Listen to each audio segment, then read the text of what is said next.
And what does paying your utility bill have to do with the Campbell coal plant?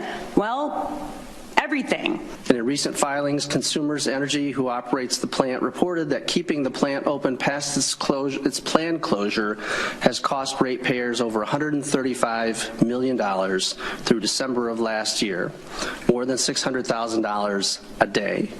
On Wednesday, the Michigan Senate Committee on Energy and Environment heard testimony over the Trump administration's decision to extend operations at the J.H. Campbell coal plant in Ottawa County.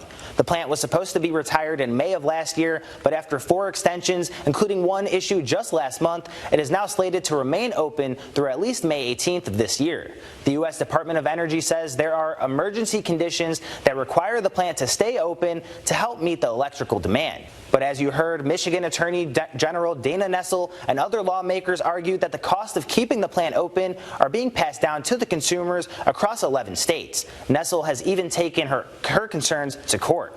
Zachariah Wheaton explains how these federal decisions are impacting his neighborhoods. I'm Zachariah Wheaton, your Grand Haven reporter. Discussions surrounding the J.H. Campbell plant and the best way to heat and power our homes, they're happening across the country, the state, and here in Ottawa County. Neighbors I spoke with in Grand Haven, they didn't have too strong of an opinion on the matter, but people at last week's Ottawa County Board of Commissioners meeting, they certainly did. The continued operation of that dinosaur is exacting a needless financial burden on your constituents. I'm proud that the Campbell plant's open and that nobody froze to death. The decision to keep the J.H. Campbell coal plant running until May has neighbors torn between the reliability of coal-powered energy and the pollution it causes. How many people have lived because they've had consistent electricity, reliable electricity?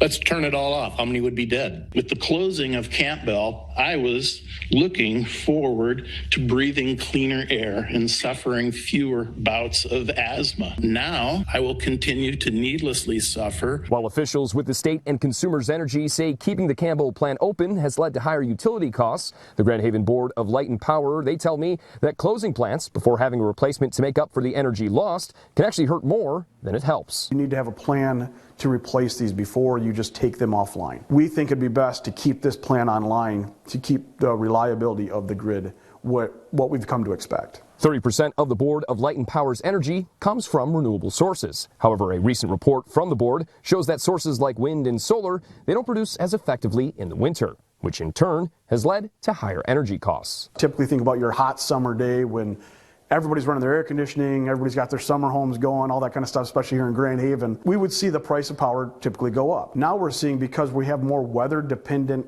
generation assets, we're seeing that price volatility through more places in the year. General Manager Rob Shelley, he told me that it's not about picking between renewable energy and fossil fuels, but instead it's a balance of both that will help keep neighbors' lights on and bills down. There's no one silver bullet. All of these things are all interconnected, and they all have their pros and cons. So you need to balance your portfolios. I'm Zachariah Wheaton, your Grand Haven reporter, Fox 17 News.